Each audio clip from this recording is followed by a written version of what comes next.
এখনি চ্যানেলটা সাবস্ক্রাইব করুন। এক উজ্জ্বল বন, যেখানে সূর্যের আলো পড়ছে লম্বা গাছের ছায়ায়। ঘাসের ওপর রঙিন জঙ্গলি ফুল খেলে। বনটা যেন জীবন দিয়ে ভরপুর। এক গাছে ছোট বানর ফল খাচ্ছে। তার দৃষ্টিতে ছোট্ট দুষ্টুমি, কিন্তু চোখে একরাশ মায়া। নিচে রাজু এবং মিঠু দাঁড়িয়ে খেলা এবং বানরের সঙ্গে মজা করার পরিকল্পনা করছে।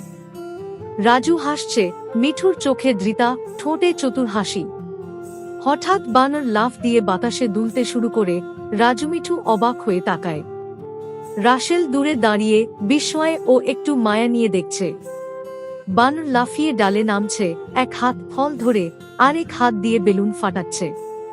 রাজু মিঠু চিৎকার করে, কিন্তু হাসি থেমে যাচ্ছে না। সবাই ক্লান্ত, বন শান্ত। বানর ছোট্ট দৃষ্টিতে নিচে তাকায়, মনে হচ্ছে সে বলতে চায়, তোমাদের ছাড়া আমার দিনগুলো এত মজা হতো না। রাজু, মিঠু ও রাসেল একে অপরের দিকে তাকায়, চোখে উষ্ণতা মাখা হাসি। তারা একে অপরের দিকে হাত বাড়ায়। বানর আস্তে আস্তে তাদের সঙ্গে এসে বসে। শেষ, বন আবার শান্ত। সূর্যের আলো ধীরে ধীরে ঢলে যাচ্ছে। চারপাশে হাসি, দুষ্টুমি আর একে অপরের প্রতি মায়া, বন্ধুত্বের সত্যিকারের রং ফুটে উঠছে।